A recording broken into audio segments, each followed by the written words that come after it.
Retour à Lisbonne. On découvre cachés entre les maisons, parcs et jardins. Pour y accéder, le tramway.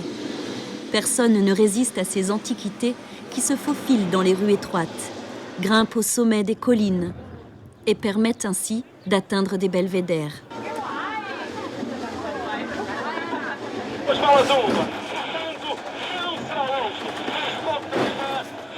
Les Lisbonnais s'imaginent facilement à l'autre bout du monde, sous les voûtes des ficus. Ce jardin a été créé au XIXe siècle, environ entre 1870, 13, 18. Son but était pour l'enseignement de la botanique, parce qu'ici était la faculté des sciences. Il y avait des jardins botaniques qui s'appelaient jardins d'acclimatation dès la Renaissance, au XVIe siècle, dès les découvertes, pour faire les essais agricoles, non seulement botaniques, des espèces utiles du Nouveau Monde, d'Asie et d'Afrique. Au Moyen-Âge, les jardins de plantes médicinales près des couvents, c'était les premiers vrais jardins botaniques. Grâce au climat, la collection de palmiers est remarquable. Seules les variétés originaires de la zone tropicale humide ne se développent pas. Plus surprenant, le dragonnier, arbre mythique. Il a failli disparaître victime de son intérêt industriel. On utilisait sa sève pour réaliser des peintures et des vernis. Ah, il y a une histoire portugaise sur cet arbre. C'était sur les premiers dragonniers qui ont été signalisés les passages des découvreurs portugais. C'est là qu'on gravait le leitmotiv, est-ce qu'on dit comme ça, du prince Henri. Il gravait la croix de Christ et ça devenait des lettres rouges brillantes qu'on pouvait lire au loin. La sève était utilisée à des fins médicinaux et aussi pour les vernis et les peintures. Et c'était très précieux. Dans les huiles, il se servait pour colorer le manteau de Christ et les saints. C'était en rouge.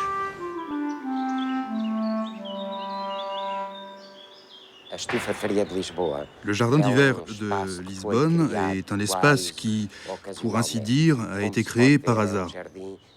Comme on peut le voir, c'est un jardin de pierre, un jardin rocheux. Ce n'est pas par hasard, parce qu'il a été implanté au fond d'une carrière dont l'activité a cessé au début du XXe siècle. Le projet était grandiose, mais trop cher. Il fut abandonné avec les plantes et les arbres déjà entreposés dans la carrière. Et tout naturellement, un jardin vit le jour, recouvert ensuite pour devenir estufa fria, une serre froide. En 1912, on crée un plan et on restructure l'avenue de la Liberté et son prolongement pour construire le rond-point du Marquis de Bompal, qui complétait un autre projet pour le parc, alors nommé de la Liberté. Calouste Gulbenkian doit sa fortune au pétrole.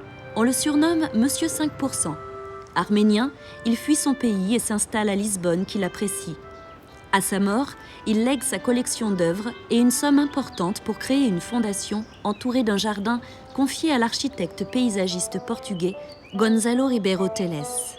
Ce jardin, parce qu'il s'agit plus d'un jardin que d'un parc, vu qu'on y trouve de nombreux endroits aux caractéristiques plutôt intimistes, représente un peu la culture portugaise.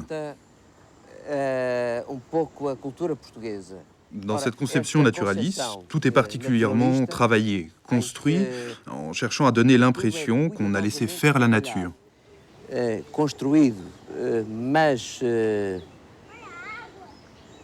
Com o objetivo de parecer que tinha sido a natureza que deu L'ombre et la lumière sont en effet le grand secret qui fait de cet espace un espace à vivre unique en son genre, avec des transformations incroyables tout au long de l'année, selon les saisons, et naturellement tout au long de la journée. Incríveis ao longo do ano, ao longo das estações e, obviamente, ao longo do dia. Eu creio que Je crois que l'auteur savait déjà ce que cela allait devenir quand il a conçu tinha a son ideia projet. do que é que isto iria ser quando projetou. Um problema do crescimento das árvores. Le problème de la pousse des arbres, de l'ombre qui s'est multipliée, de la lumière qui s'est améliorée grâce à l'ombre, donc, il y a en permanence une transformation incessante et naturelle. Nous accompagnons cette transformation.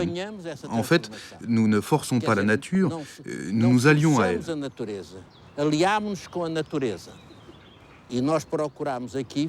Nous cherchons ici à faire en sorte que ce jardin soit un micro-monde du